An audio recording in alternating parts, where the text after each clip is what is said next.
Okay, hi guys, this is Little Fatal, and I'm coming to you to do a review for Get It Girl by Treasure Blue. This is actually a sequel to Harlem Girl Lost, which I've read already. That was years ago, before I even started doing YouTube and all that stuff. I've also read A Street Girl Named Desire, and I've read Keisha and Clyde, that was good as well, and Flexin' and Sexin' Volume 2, I've read those as well. But I'm here to talk about this book and how this review came about. I read this book a couple of months, I want to say maybe 4 or 5 months ago. And I was going to do a review. I might have mentioned this in one of my other videos about doing a review for this book. And I thought I did and I didn't. And so this morning I was on Facebook and I was looking through Facebook, and Treasure Blue was on Facebook, and we're Facebook friends, or I subscribe to his page on Facebook. And so he put this book as the book of the day, and I had already read it, so I said, you know, read it, loved it. And he asked me would I do a review for the book, and I said of course I would do a review for the book, because I loved this book. This book was amazing. It was suspenseful. It made sense to the first book. Sometimes when you get sequel books, you're like, what? That doesn't make sense, or it doesn't tie together. These tied together perfectly. And me being the avid reader that I am, and because I've read all of his books, or most of his books, I would say you have to read Harlem Girl Lost first to kind of understand this book. What was confusing for me at first was I have a Kindle, but I have a Kindle on my iPhone or whatever. And I was looking on Amazon and I was like, there was a Harlem Girl Lost 2. And then Get It Girl. So I was like, I missed the book. Well, actually, I didn't.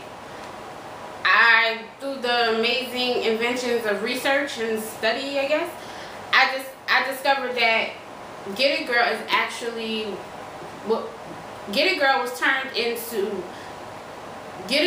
turned from Harlem Girl Lost 2. And this is a Harlem Girl Lost novel. So, yeah, and it says previously published as Harlem Girl Lost 2. So in this book, it starts you off from the very beginning. It's 3 friends that have been friends for like the longest, and they come from different backgrounds and different almost walks of life, but they all live in the same hood, and they go to school together. And I don't give out spoilers, so I won't spoil it for anybody. Long story short is the most amazing night of their life, which is everyone's prom night. Their amazing night turned into such a tragic night. And this tragedy set the stage for their years after that. And it was so amazing how he told each detail of each person's story, and the twists and the turns. And it brought it all together of how the one girl that was a daughter of one of the girls in the story, and a son from the first story, how they came together. And that was just amazing to me. At first I was like, okay, I'm trying to get the connection, and then it hit me. If you read the first book, you'll get the connection. You'll get how these 2 friends became lovers who didn't know that their worlds were together. And it was amazing. It was a page turner. I have no disappointments.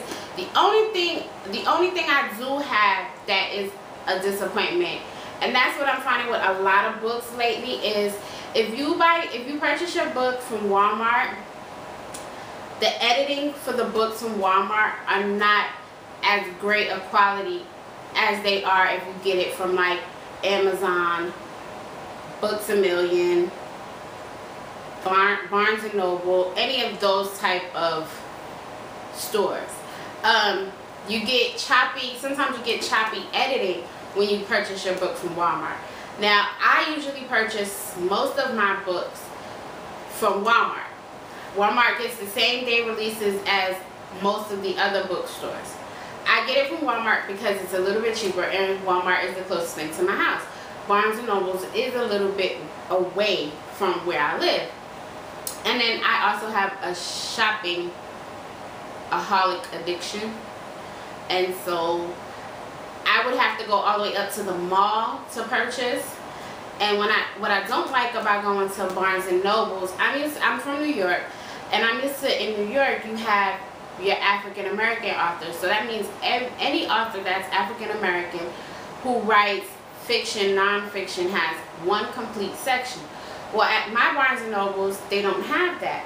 All of the authors are merged together, and it's hard to find the books that you're looking for unless unless you map it out on your phone and write it down and all that kind of stuff to be able to find the authors that you're looking for. Then I also find 9 times out of 10 that these stores, like the Barnes and Nobles here in the South where I'm at, they don't carry all of the latest books by African American authors. So it is easier to either get it on your Kindle, or you can get it in Walmart, or to order it from Amazon. Why I don't always order from Amazon? Well, I don't like to wait for my books. I like to purchase my book, have my book in my hand, and read. Again, I'm from New York. Me being a New Yorker, you read your book on the train, you have it. I'm a book person. I like holding my book in my hand. That's why I don't too often order from Kindle. Well, that was me ranting. Okay, back to the book. The book is amazing in details. It makes you feel like you're living it. You're walking the streets. You're experiencing what they're experiencing. The parts of the book where the girls are in jail are like amazing, because it's like you're there but you're not there. I love books where you can read the book and you feel like you're watching a good television show, where you're getting your Basketball Wives and your Love and Hip Hop whatever all in one lump sum, or your your Housewives or whatever in one lump sum, and it's page turning and you keep turning and you want to know what happens next and what happens next and what happens next. It gets to the point where when I read my books, my daughters want to read it, and I'm like, no, you're not old enough yet. But I love a suspenseful book, a book that can capture me right away. I've told you guys this all the time, or I told you guys this before. If you can't capture me in the first 5 to 10 chapters, you might as well hang it up, because I'm not going to read it. I'm just not going to read it. There's books that I've heard that are amazing that I've only read 10 chapters of it because I just can't get into it. The storyline leaves you wanting something, or there's something to be desired about the storyline. This book, not at all. All of his books that I've read, not at all. Harlem Girl Lost was a book that we passed around at my job. That book went from cubicle to cubicle to cubicle, and it was amazing. The same thing with this book. When I rate my authors, I would have to rate, of course, everyone knows Nikki Turner is my favorite author. She's my first authoress that I've read, so she's my favorite author. And then I would say Treasure. Then I would say Danielle Santiago, K1, and I'm missing, oh, how could I forget? Wahida Clark. What I've also discovered in the last couple of months, a lot of the books and stuff that I've been reading, and a lot of books and stuff that I've gotten, are from Cash Money. Most or not all of the authors that are my favorite author now are on Cash Money content, which is amazing, because all the great authors are all in one, I guess, publishing. So it makes it good to see what you missed or what you haven't read yet. Like there's one by K1 that's called Animal, and I think I actually wound up having to get that just on my Kindle because it doesn't come in paperback form. So I loved your book. Your book was amazing, and I'm so grateful that you asked me to do a review on your book. I don't go into a lot of details on giving, like spilling the beans on the book or giving the tea on the book, because I want people to pick up the book. I want people to read it. I want them to see what I see in the book. So I don't give a lot of great details, but know that this book is off the chain.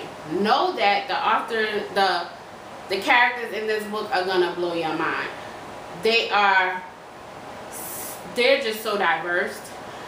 The guy in the book, the three guys or the two guys in the book, one of them, he reminds me of someone that I grew up with in the hood, or that I grew up with in my neighborhood. And he has this gentle soul, but he's not to be fucked with. He's not to be played with. And that is amazing. You took the dynamic of everyday people that you see in your neighborhood, that you grew up with, and you personalized them and you made them human. And that is, in my opinion, amazing. Because when you read these characters, you can look back and say, well, I remember so-and-so, or I remember how so-and-so was. And yeah, maybe that's so-and-so's story. So books like that, I love. I love stories like that I can look at and say, oh, that was so-and-so. Or, but for the grace of God goes I. So therefore, you're personalizing it, and you can make it your own. You can make it your own story. I will tell you though, I was ticked off about that prom thing, because, ooh honey, I was too through. And that girl, and on the stand, and I was too through. Upset. I wanted to fight her myself.